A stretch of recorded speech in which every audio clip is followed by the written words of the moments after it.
terus apa ini ngomongnya juga belum jelas. Usianya berapa Bu? Terus 8 tahun ya? 8 tahun, kelas 1. Oke. Aktivitas sehari-harinya apa Bu? Anaknya atau orang tuanya? Anaknya. Anaknya. Anaknya kalau sekarang kan sekolah dari apa ini dari rumah itu ada program, kan ini kebetulan ada Sedo, didampingi Sedo. Lah ini oleh Sedonya itu tadi sebenarnya adalah laporan dari orang tua, stimulasi motoriknya.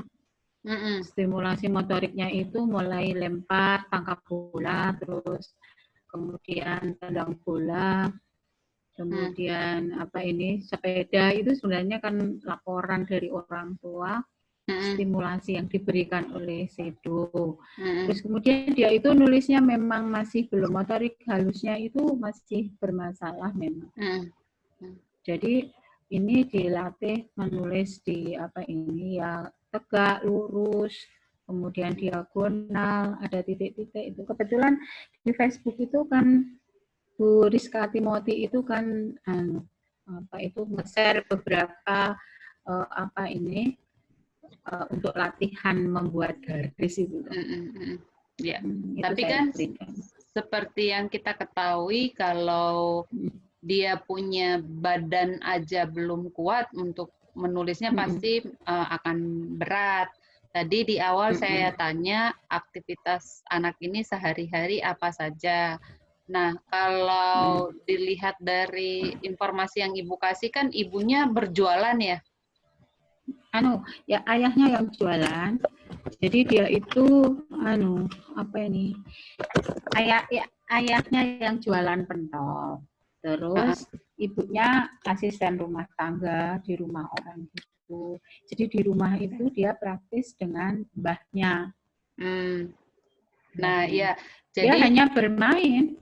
Iya, tapi kan bermainnya mungkin kalau saya lihat dari situ di rumahnya ada temennya nggak Bu? Tetangga atau teman? Ada. Teman mainnya? Ada. Dia bermain sama temennya nggak? Bermain sama temennya itu bermain juga, tetapi saya belum menanyakan secara detail ya. Kemarin itu kan ada di sekolah itu kan ditanya temanmu berapa, siapa saja kan gitu. Ya masih sebatas itu, tetapi aktivitas hariannya apa yang lebih dominan dia lakukan itu belum sedetail itu. Oke, jadi gini, kalau anak dengan motorik yang masih belum kuat, yang pertama kita tanyain itu adalah apa yang dia lakukan dalam sehari-hari. Kemudian apa yang orang dewasa sekelilingnya dia lakukan sehari-hari. Kenapa kita butuh tahu apa yang dilakukan oleh orang dewasa sekelilingnya? Jadi kita ngerti nih, oh ini anak nanti ada yang bisa bantu atau enggak gitu. Oh ini anak nanti ada yang dampingin atau enggak. Itu kita perlu tahu. Kan kita nggak bisa kasih saran orang tuanya, kerjakan ini, kerjakan itu. Padahal yang mengerjakannya nggak ada gitu. Dan kita nggak bisa memaksa misalnya, Bapak harus kerjain ini dong. Padahal kondisinya orang tuanya harus bekerja, harus berjualan keliling. Dan ibunya harus menjadi ART yang pulangnya mungkin siang atau sore gitu. Jadi kita harus punya data yang cukup lengkap, siapa saja orang dewasa yang di sekeliling dia, bahkan neneknya. Dari neneknya nanti kita tanya lagi, nenek dalam sehari-hari ngapain aja, nyuci piring, nyuci baju, bersihin halaman dan lain-lain.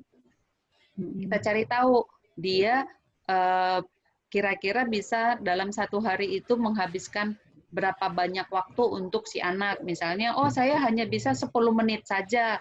Oke, 10 menit. Nanti kita sesuaikan lagi aktivitas apa yang bisa si nenek kerjakan. Gitu. Jadi caranya adalah gali dulu informasi sekelilingnya. Karena kalau sepengalaman saya ya, anak-anak yang memiliki kemampuan motorik yang tidak terlalu baik, biasanya dia nggak banyak aktivitas yang dia kerjakan di rumah. Paling dia main sendiri, main sendirinya lebih banyak yang duduk, kemudian kalaupun main sama temen dia cuma jadi pengikut, jadi nggak ada rangsangan untuk motorik di tangannya, di kakinya, di kepalanya, di pundaknya, di bahunya, begitu. Kalau saya mungkin akan lebih ke psikologisnya, jadi lihat ke orang tuanya, lihat ke anaknya, gitu. Bu, ini ada yang mau ditambahin, Bu? Oke, mau tanya dulu ya, Bu Ririn, anak ini kayaknya seperti ada kekakuan di bagian motorik kasarnya ya, seperti kakinya posisinya ya. Ini benar atau tidak saya nggak tahu. Dia kayaknya itu jalannya gimana Bu? Jalannya apa ke dalam gitu? Jalannya itu kelihatannya kan nggak berimbang antara kiri dan kanan. Jadi apa ini? Jendandut gitu loh. Jalannya itu agak begini. Iya. Jadi kakinya panjang sebelah kali ya, Bu? Saya belum nggak begitu apa ya? Kalau saya lihatnya kayaknya kayak ada sipinya juga anak ini sepertinya. Saya lihatnya seperti itu. Jadi itu, kalau nanti lompat itu dia tidak akan sama. Jadi kalau lompat kan dia angkat kakinya dua-duanya ya. Nah, jatuhnya pasti akan satu-satu ya. Kalau nggak salah gitu, karena bentuk kakinya tadi saya lihat nanti ke dalam. Kita cek ya. Nah itu kalau jalan apakah dia sering jatuh atau sering menyenggol, jalannya biasa atau gimana gitu ya Bu? Nanti lihat di situ, berarti memang harus diperbaiki di motorik kasarnya juga kondisi seperti itu yang. Jadi saya ngeliatnya kayak hampir sama. Mungkin lempar tangkap bola, tadi saya lihat ada beberapa yang dia sudah bisa ya dan kencang gitu, karena mungkin tadi tangan kirinya yang kencang, yang tangan kanannya itu memang yang untuk menulis itu ya, yang tangan kanannya itu kan nggak begitu kuat. Saya ngeliatnya memang, saya melihatnya memang satu arah. Jadi di kaki kanannya kiri itu dia agak melekuk ke, dia agak melekuk ke dalam gitu loh Bu, tadi saya lihat seperti itu. Nah kaki jadi kiri ya. Bu Ririn kalau misalnya Hai Faiz, kalau tangan kirinya yang kuat, boleh nggak buat itu aja yang nulis? Iya. Oh gitu. Iya, kalau memang tangan kirinya lebih kuat, kita minta dia nulis tangan kiri, tapi kita tetap ajarin salam pakai tangan kanan, makan pakai tangan kanan gitu. Karena kan aktivitas salam, kemudian aktivitas makan itu kan nggak terlalu banyak ya. Tapi kalau menulis itu kan kalau di sekolah akan lebih sering. Jadi daripada kita kayak kejar-kejaran benerin otot sebelah kanannya, ya sudah menulisnya di sebelah kiri aja gitu. Iya, belum dicoba ini. Saya punya rekaman dia itu menari. Kemarin belum saya kirim. Jadi Ibu, kan ada ini Ibu pakai laptop apa enggak? Laptop, pakai laptop. Mungkin bisa di-share screen aja, ada nggak di situ videonya? Oh, enggak di laptop, datanya di WhatsApp ya. Datanya di WhatsApp, Pak. Nanti saya kirim. Bentar. Kalau dia itu ketika menirukan gerakan memang belum sempurna. Umpamanya kan gerakannya ke kiri, terus ke kanan gitu. Ya sesukanya, masih sesukanya. Ada riwayat kejang, Bu? Kok tidak? Nggak ada riwayat kejang. Saya belum menanyakan. Kalau lahirnya normal. Lahirnya normal. Enggak. Nanti coba ditanyain lagi.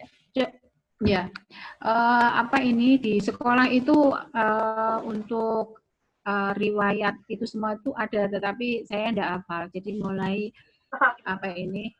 mulai dari masa kehamilan, kemudian lahir, kemudian usia 1 sampai 3 tahun, terus 4 sampai 6 tahun itu ada datanya. Oke. Hafal saya. Di sekolah ada. Itu kalau kita mau bikin program riwayat anak itu harus kita masukkan gitu. Jadi misalnya kayak tadi kecurigaan Bu Eni bahwa jangan-jangan anak ini CP. Ada CP ya. Takutnya kalau kita paksakan dia harus melakukan gerakan tertentu, memang dia terbatas di situ kan akan sangat sulit, nggak akan pernah achieve gitu. Berarti kita harus buat lagi programnya lebih mudah lagi. Oh, mungkin dia pernah kejang, makanya ototnya ada yang kaku gitu. Jadi hal-hal seperti itu tuh kita harus ikut sertakan selalu dalam pembuatan program. Gitu. Boleh saya tanya Bu ini, Bu Rini? Bu Rini? Iya, silakan. Ini sekolah umum apa sekolah SLB, Bu? Inklusi. Inklusi, sekolah oke. kami. Ya. Sekolahnya Bu Ririn ya? 8 tahun. Bukan. Saya di situ di program inklusinya. Kalau untuk mata pelajarannya gimana, Bu, untuk anak ini? Untuk anak ini memang kita buatkan PPI. Kita buatkan PPI yang mungkin dia mampu dia lakukan. Kalau enggak itu kan ada sedonya. Jadi sedonya ini membuat PPI sesuai dengan kondisinya. PPI yang kita buat itu sederhana. Jadi ada 6 komponen. Komponen pertama itu akademik. Jadi di akademik itu nanti kan disesuaikan dengan tematik yang ada di situ. Dia ini mampu atau tidak. Kalau tidak mampu nanti di sisi akademik itu kan ada penurunan KD-nya, penurunan materinya atau apa itu untuk akademik. Terus kemudian ada program non-akademik, kami memilahnya ada 2, ada program akademik sama non-akademik. Yang non-akademik itu ada wicara, kemudian ada kemandirian, sosialisasi, bahasa, konsentrasi itu. Ada program sendiri. Iya. Bagus. Soalnya kalau saya melihatnya usia kelas 1 masih ada tarik garis gitu ya, masih diagonal gitu ya. Berarti antara dot dengan dot ya, berarti masih seperti itu. Jadi memang dia masih ketinggalan untuk awal daripada untuk menulis. Mungkin kalau untuk pemahaman baca atau gimana dia bisa udah mulai? Belum ya. Belum. Berarti memang harus ada modifikasi ya. Oke. Iya, untuk kurikulumnya ada modifikasi. Nah, ini kemarin itu saya sarankan untuk untuk shadow-nya itu seandainya kepemahaman itu lebih bersifat lisan. Nah, lisan ya, tadi masalah dengan motorik. Masalah dengan motorik menulisnya kan gitu. Jadi untuk mencapai tadi umpamanya menjelaskan anggota tubuh gitu ya. Lisan, ini apa gitu. Soalnya kalau di sekolah saya itu ada satu anak yang dia ada RM juga, jadi dia termasuk global delay, jadi ada tremornya gitu Bu, ada gini tangannya gitu. Mungkin kalau anak ini tidak ada ya, itu masih bagus ya Bu ya. Jadi anak ini akhirnya tapi yang sebelah kanan itu suka begini nih Bu, sebelah kanan. Suka gemeteran. Okay. Bukan gemeteran, tapi kayak ada gerak-gerak gini, mesti gini. Gini sama pegang ini gini. Oh, jadi kayak nggak sadar gitu ya? Nggak, kalau kayak nggak sadar. Kalau kita angkat dia agak tremor gitu loh. Jadi kalau dia konsentrasi, semakin konsentrasi, ini murid saya ya, semakin konsentrasi dia semakin dia tremor. Karena dia merasa dirinya diperhatikan juga. Jadi ada nervous, ada kegugupan gitu loh. Iya, jadi anak ini seperti kayak dipaksa. Makanya kita tuh dalam memberikan tugas itu tidak langsung ke arah motorik halusnya gitu loh Bu. Nah, sepanjang itu saya memberikan treatmentnya, saya menggunakan pasir waktu itu. Jadi dia menulisnya di pasir untuk pemahaman huruf ya, misalnya dia huruf apa, karena waktu saya datang ke sekolah itu dia sudah kelas 2 atau kelas 3 saya lupa ya. Sekitar kelas 2 dia ketinggalan dengan teman. Jadi saya minta dia menulis di pasir. Saya kebetulan punya pasir sintetis itu Bu, yang bisa dikepal ya, yang bisa dikepal yang nanti ancurnya halus gitu. Nah, itu dia melatih terus dan alhamdulillah sampainya 2 tahun kondisi motorik halusnya ini baru dia mulai bisa. Walaupun saya lihat, saya pandangi dengan sengaja, kemudian dia tremornya sudah hilang seperti ini. Dia malah jelas Bu, tremornya seperti ini. Itu Bu. Jadi dia ada dispraksinya juga karena dia setiap ngomong salah terus gitu ya. Banyak sekali dia kekurangan. Memang sampai akhirnya karena di sana di sekolah tersebut ada sekolah pembelajaran komputer, lebih saya mengarahkan ke sana gitu Bu. Yang penting pemahaman bacaan itu dia tahu gitu loh. Saya memang saat ini mengajarkannya baru 2 suku kata. Sudah kelas 4 baru 2 suku kata, Bu. Gitu. Jadi lebih banyak soal-soal itu diberikan dengan cara sama dengan Ibu, dengan tanya jawab. Gitu. Nah, alhamdulillah karena pengetahuan mulai bertambah, ya betul dia bisa menjawab pertanyaan. Memang dia modifikasinya itu diturunkan gitu Bu. Kebutuhan itu benar-benar diturunkan sekali dibandingkan dengan teman-temannya, tapi dengan tema yang sama gitu. Kan tematiknya tentang anggota tubuh ya. Kita bicara anggota tubuh.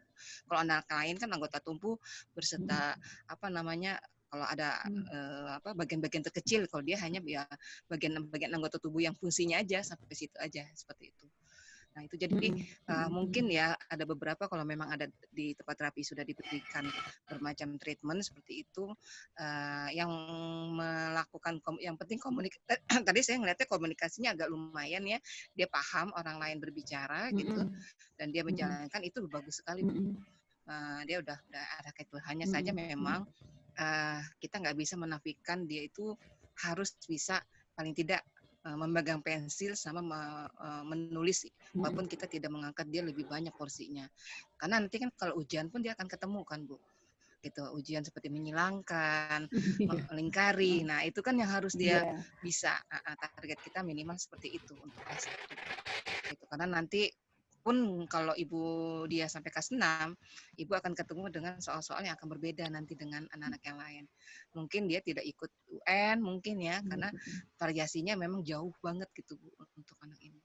Kalau saya seperti itu Bu. Jadi ada treatment, saya nggak tahu kalau kayak semacam mungkin ada info kali ya. Misalnya kita yang bola-bola kayak pedoh ya. Pedoh itu kan agak sedikit padat, kita suruh tekan.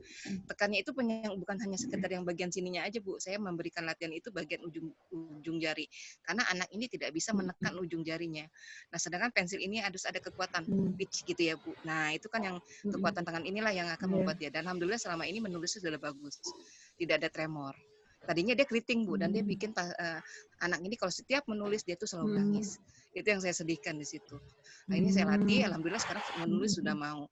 Tapi karena kognitifnya tertinggal jauh sama teman-temannya, ya paling-paling dia sekarang melarikan diri tanda kutip untuk tidak mengerjakan tugas adalah tugas itu dikerjakan cepat gitu. Menawar. Walaupun salah gitu. Iya.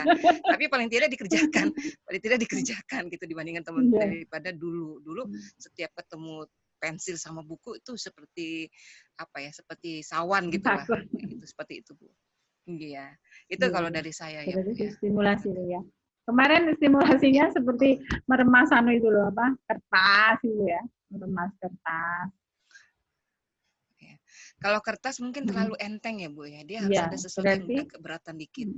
Ya kayak pledo, kayak apa sih namanya? Ya pasir-pasir itu tuh yang pasir sintetis itu sebenarnya bisa dibikin ya Bu ya. Bisa dibikin. Saya lihat di YouTube itu ada pasir sintetis yang memang kalau kita beli agak mahal, kalau di Indonesia 250.000 kalau nggak salah. Yang pasir sintetis itu. Ya, kalau pasir sintetis itu kan kita pegang masih ada bentuknya kepalan gitu loh Bu. Beda dengan pasir ini.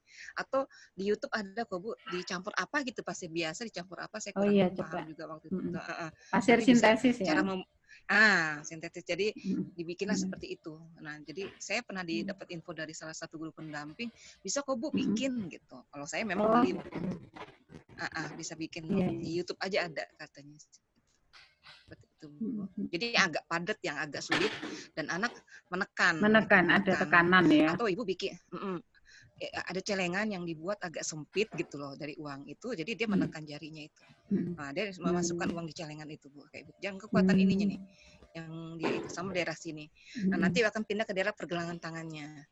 Kemudian daerah bahu. Nah, anak ini saya latih untuk merangkak, merayap, gitu. Terus yang seperti yang tangannya di lantai, kakinya diangkat oleh kita, gitu kalau olahraga, gitu ya. Tapi itu kan kalau di jalan harusnya di ruang indoor ya, di dalam ya, supaya anak tangannya nggak sakit.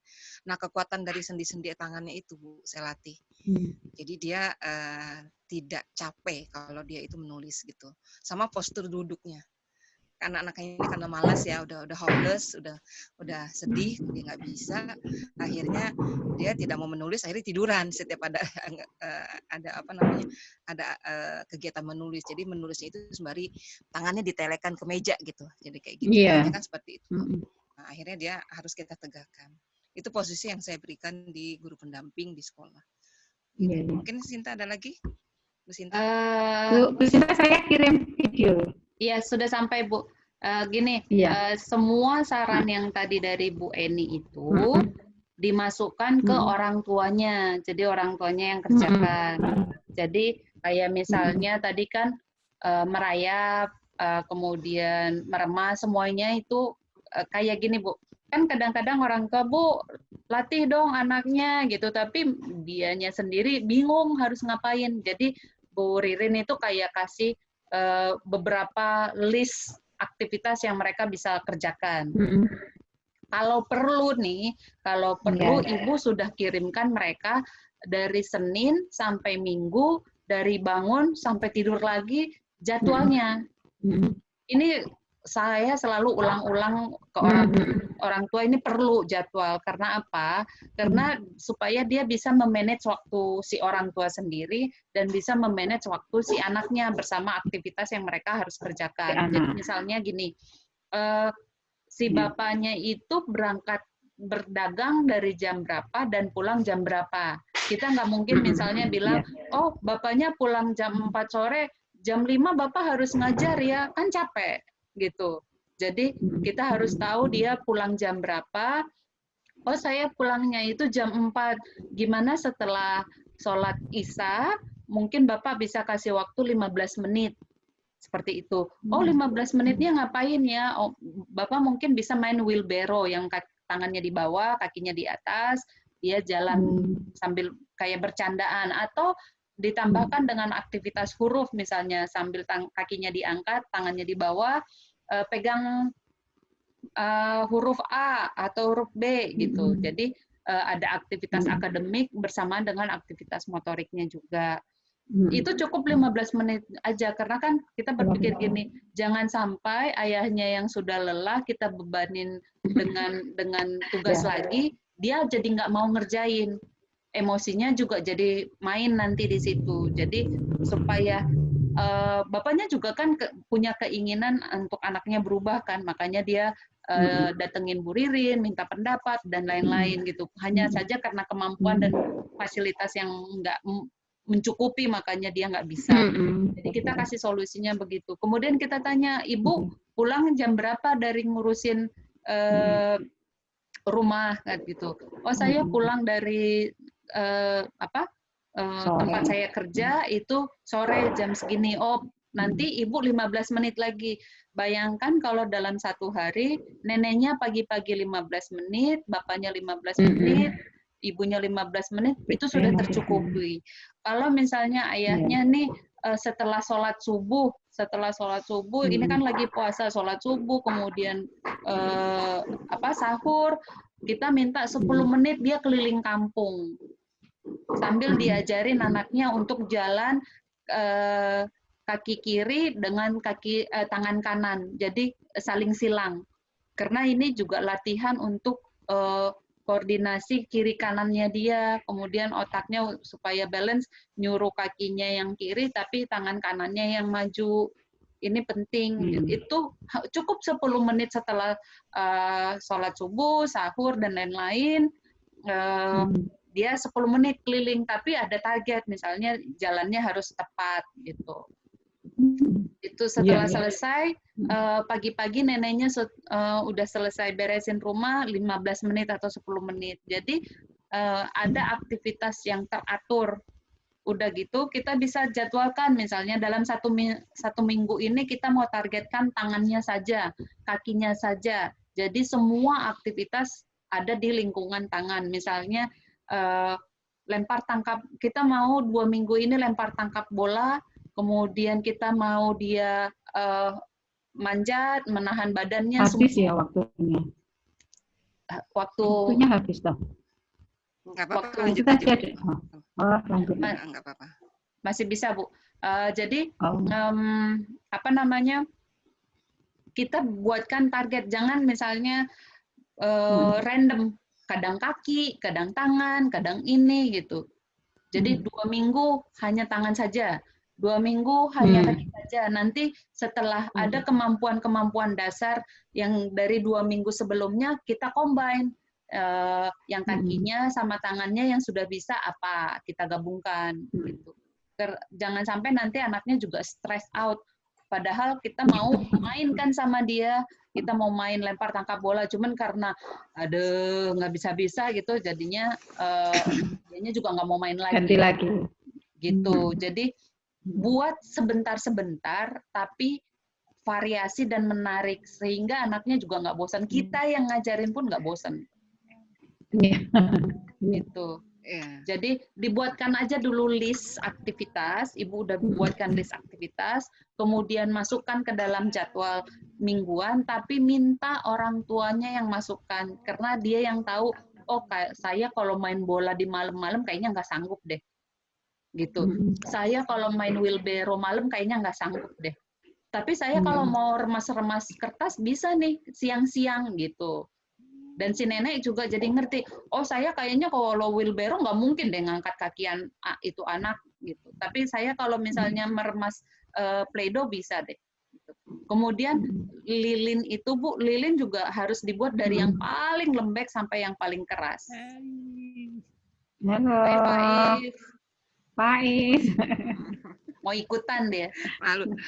Iya mau ikutan. Jadi gitu ya. Mungkin gini kali ya. Kenapa ada Bu? ini juga kali ya, kayak ini ya, kayak apa namanya yang santan ya, rumah santan ya, mungkin neneknya lagi masak ini. diminta ya, atau meremas parutan kelapa. Ya, parutan kelapa. Mas cucian bisa itu keseharian tuh di rumah. Itu kalau yang di rumah ya. Jadi latihan itu bukan sekedar tangkap bola, tapi juga itu yang untuk tangan ya. Tangan itu bisa tadi yang saya bilang merangkap, merayap, yang tangannya di bawah, kakinya diangkat oleh kita, nah itu bisa kan buat kekuatan sendi ototnya itu bisa tuh di rumah dilakukan tanpa ada pembiayaan. Kalau khawatir nanti ibunya kalau kita bilang beli pasir sintetis itu kasihan banget Bu, mahal soalnya. Ini obat di sekolah aja gitu untuk menambah untuk karena ada beberapa olahraga pasti dia akan agak kesulitan mengikuti kayak olahraga lari, badminton yang menggunakan motorik kasar karena kan dia larinya aja tidak sama kayak ada ada perbedaan tinggi gitu ya. Tapi dia bisa ini karena ada kalau saya ngeliatnya ada kelemahan di satu sisi gitu loh, entah di kanan entah di kiri gitu ya. Nah, itu di situ saya ngeliatnya. Jadi kanan kaki sama kanan itu kayak separuh gitu, kayak orang stroke gitu loh. Jadi ada kelemahannya gitu. Jadi memang disitulah yang kita latih. Kalau memang dia tidak sanggup di kanan, ya udah kita menulisnya di kiri. Karena kita juga nggak ada malah murid saya karena makannya dia gemetaran di kanan, akhirnya terpaksa saya berikan dia. Karena kalau gemetaran di kanan kan jatuh terus gitu loh Bu. Sedangkan kalau di kiri dia tidak, akhirnya saya berikan dia suruh di kiri. Ya lillahi ta'ala aja saya untuk masalah makan kayak gitu.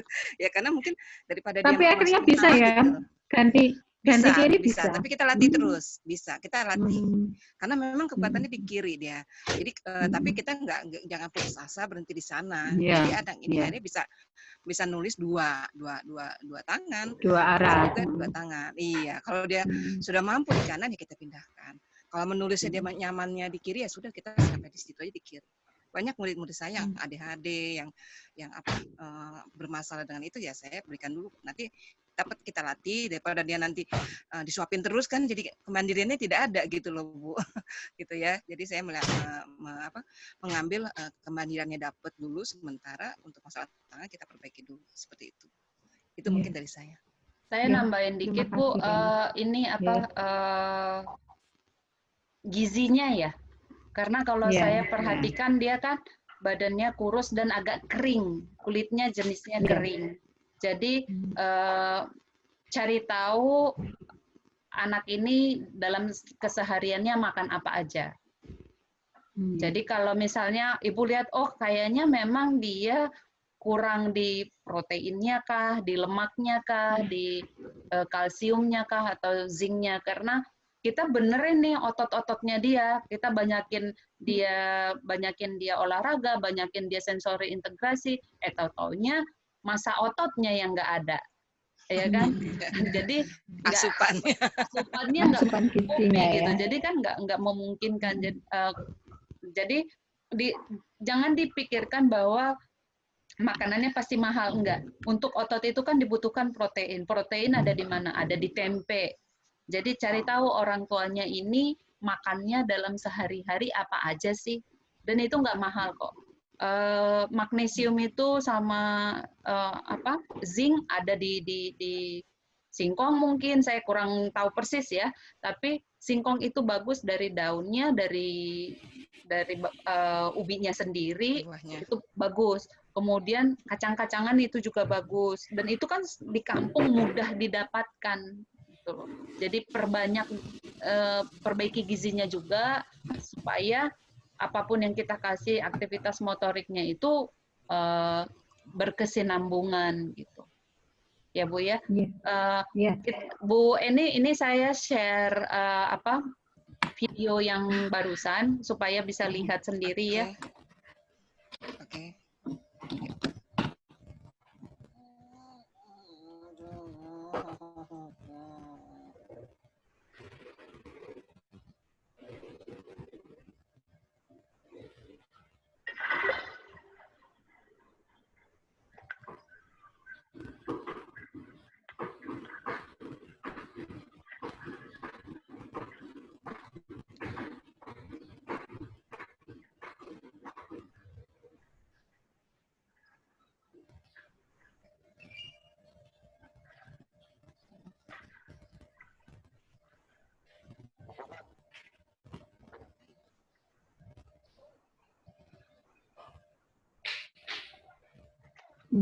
Kebiasaannya itu tangannya itu masih begini. Begini. Ini.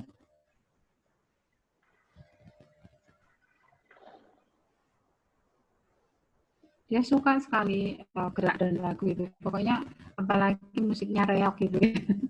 Senang pokoknya. Ya, bisa dilihat ya, ternyata koordinasi dia terhadap kaki dan tangannya itu lumayan bagus. Kemudian persamaan musik sama gerakannya dia juga oke gitu. Tapi memang ada gerakan-gerakan dia itu yang nggak bagus. Saya aja juga nggak bisa nari kayak gitu. Gitu. Jadi memang ada yang perlu dibenerin, tapi saya juga lihat karena badannya kurus dan kulitnya agak kering, rambutnya juga sedikit tipis, itu kan tanda-tanda bahwa kemungkinan, saya nggak tahu persis ya, kemungkinan mungkin perlu asupan tambahan lagi gitu. Jadi supaya badannya nggak terlalu kering, supaya rambutnya juga nggak terlihat kaku sekali gitu. Ini juga akan membantu daya berpikir dia, masa ototnya dia. Jadi kita nyuruh dia gerak-gerakan, ya lemaknya juga nggak ada untuk ngebakar energi. Oke, ada lagi pertanyaan Bu? Sementara begitu kaitannya ini untuk melis aktivitas itu tadi ada merangkak, kemudian apa tadi yang kakinya diangkat itu, tangannya begini terus belakang diangkat itu, terus meremas. Sementara ini yang kemarin itu diprogramkan oleh Hanu itu loh, siram bunga sama ambil gayung itu. Ya, itu boleh. Jadi misalnya ngambil airnya di keran, dia harus tenteng dulu embernya ke deket tanaman. Jadi kan ada otot lengan atas sama lengan bawah sama cengkramannya yang dapat. Kemudian ketika dia menyiram, koordinasi dari gerakan tangannya itu ke tanaman itu harus persis sama. Jangan sampai otaknya nyuruh nyiram tanaman, yang kesiram malah lantainya. Ya, gitu. Jadi koordinasi tangan dan matanya juga harus sesuai. Kemudian aktivitas, makanya butuh kita tahu di rumah itu ada apa saja sih aktivitas orang tuanya ya. Jadi begini, orang tuanya itu jualannya, orang tuanya itu yang laki itu jualannya sore sampai dini hari. orang tuanya. Jadi kalau pagi itu jam-jam, karena subuh itu dia baru tidur bapaknya itu. Jadi kemudian dia bangun sekitar jam 8-9, baru bisa bersama dengan anaknya. Nanti siang dia masak. Siang dia masak untuk yang mau dijual sore harinya. Sedangkan ibunya itu pagi jam 6 itu sudah berangkat sampai jadi berangkat jam 6 pagi, pulangnya jam 6 sore. Jadi praktis ibunya itu seandainya mendampingi ya malam. Nah ini nanti saya perlu menyesuaikan untuk program-programnya nanti, menulis aktivitas-aktivitasnya, kemudian menyesuaikan dengan aktivitas yang di rumah. Akan lebih mudah kalau ada jadwal yang ditempel. Karena kan kadang-kadang gini ya, datang ibu dengan saran aktivitas yang harus dikerjakan, tapi pas hariannya, aduh ngapain lagi ya gitu. Tapi kalau misalnya sudah ditempel, jadwalnya ditempel gitu ya. Iya, setiap hari Senin itu pagi-pagi jalan kaki 10 menit. Agak-agak jam 8 sama neneknya menyiram tanaman. Kan bapaknya jam 8 sampai jam 9 tuh. Jam 9-nya sama papa main bola misalnya. Terus lanjut lagi sorenya sama mamanya. Karena kan yang banyak kosong itu dia di antara siang ke sorenya kan. Itu kedua orang tuanya enggak. Itu sama. Sedangkan neneknya yang bisa dampingi malah justru ayahnya memang, dan ayahnya itu memang proaktif. Iya. Ya, itu. Jadi dibuatkan saja jadwalnya. Jadi karena gini, kayak tadi saya bilang, supaya dalam 2 minggu mentargetkan satu hal itu tercapai. Nggak kayaknya semuanya dikerjain, orang tuanya capek sendiri, kok nggak ada hasil ya? Karena semua random, acak dikerjainnya acak. Fokus pada satu. Iya. Kemudian buatkan jadwalnya itu kayak yang bisa dihapus gitu loh, Bu. Jadi dia, minggu ini ada tuh yang kertas apa sih, glossy ya namanya, glossy. Jadi dia bisa dihapus, bisa ditulis lagi. Jadi dia bisa mentargetkan diri dia, seminggu ini saya mau ngerjain apa. Ya, itu aja Pak. Oke, ada yang mau ditanyakan lagi terakhir? Sementara sudah ya, saya harus ngurus aktivitas-aktivitas yang saya sesuaikan dengan aktivitas harian di rumah. Iya, dengan kondisi rumahnya juga. Kalau bisa bikin titian, karena halamannya saya lihat cukup luas ya. Jadi luas ya. Ya, jadi untuk bisa itu untuk menjemur padi di desa atau itu. Bisa. Jadi bisa dikondisikan lah halamannya itu untuk dibikin untuk anaknya. Ya. Oke, Bu Eni ada yang mau kata penutup? Terima kasih. Pak Is mana Pak Is? Itu. Pak Is nggak lagi tiduran. Temannya Farhan apa Aan? Halo, teman-temanmu siapa? Farhan apa Aan? Saya yang salah. Bisa juga kalau jalan lurus ya.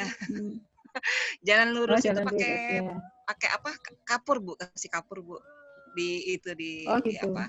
Di lantai. Kan di situ ada lantainya itu ya. Di lantainya bisa. Nah, itu suruh minta dia jalan lurus aja. Dibikin lurus, siksak. Kayak kita ngajarin dia untuk menulis ya, titik-titik gitu kan. Siksak terusnya bikin main dampu. Dampu apa Mas di sini? Dampu ya. Dampu kan 1 2 3. Dampu itu apa? Dampu itu toh, engkleng itu toh.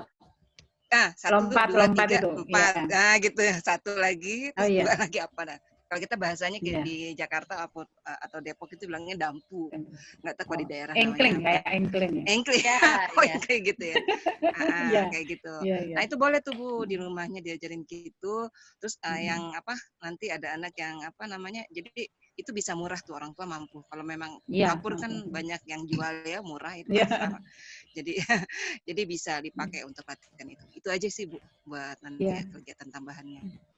Oke, terima kasih Bu Riri. Saya yang terima kasih Bu Sinta, Bu Eni. Sampai ketemu ya kapan-kapan. Sama-sama. Kapan? Ponorogo ya, salam buat teman-teman Ponorogo. Iya, Insya Allah. Kemarin waktu di Dharma itu saya bawa 8 orang, saya bawa semua videonya. Alhamdulillah.